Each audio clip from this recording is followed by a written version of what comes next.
Online shopping విషయంలో మీరు ఆర్డర్ను రద్దు చేస్తే మీరు జరిమానా చెల్లించాలా? ఈ విషయం సోషల్ మీడియాలో ప్రచారంలో ఉన్న సంగతి తెలిసిందే. ఇప్పుడు చాలా మంది ఆన్లైన్లో షాపింగ్ చేస్తారు. కొన్ని సందర్భాల్లో తమకు నచ్చకపోతే వస్తువును తిరిగి ఇచ్చే అవకాశం ఉంది.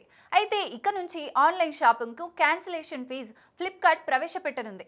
అంటే నిర్దిష్ట వ్యవధి తర్వాత ఆర్డర్ రద్దు చేసినట్లయితే దానికి ఛార్జ్ చెల్లించాల్సి ఉంటుంది. ఈ కామర్స్ సంస్థ ఫ్లిప్కార్ట్ ఇక నుంచి ₹20 వసూలు చేస్తుందని సోషల్ మీడియాలో ప్రచారం జరుగుతోంది. అయితే అసలు నిజాన్ని ఫ్లిప్కార్ట్ సంస్థ అందరికీ తెలియజేసింది.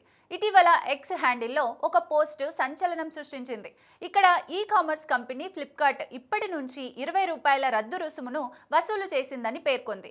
అయితే ఈ క్యాన్సిలేషన్ ఛార్జీ కొత్తదేమీ కాదని ఫ్లిప్కార్ట్ ఓ మీడియాకు స్పష్టం చేసింది. ఇది 2 సంవత్సరాల క్రితం నుండి అమలులో ఉంది. ఆర్డర్ చేసిన 24 గంటల తర్వాత ఆర్డర్ను రద్దు చేస్తే కస్టమర్కు రద్దు ఛార్జీ విధించబడుతుంది. మొదటి 24 గంటల్లో ఆర్డర్ను రద్దు చేసినందుకు ఎటువంటి ఛార్జీ ఉండదు. కస్టమర్ ఆర్డర్ చేసిన 24 గంటల తర్వాత ఆర్డర్ను రద్దు చేస్తే అతడి నుంచి ₹20 రద్దు రుసుము వసూలు చేస్తారు. ఎందుకంటే అమ్మకందారులు చాలా నష్టాలను చవిచూడాల్సి వస్తుంది. అందుకే విక్రేత కస్టమర్ మధ్య మంచి సంబంధాన్ని కొనసాగించడానికి ఫ్లిప్కార్ట్ ఇలా చేస్తోంది. ఏదైనా అనవసరమైన ఛార్జీలు లేదా రుసుములను నివారించడానికి ఆర్డర్ను రద్దు చేసే ముందు అన్ని నిబంధనలు, షరతులను చదవాలి.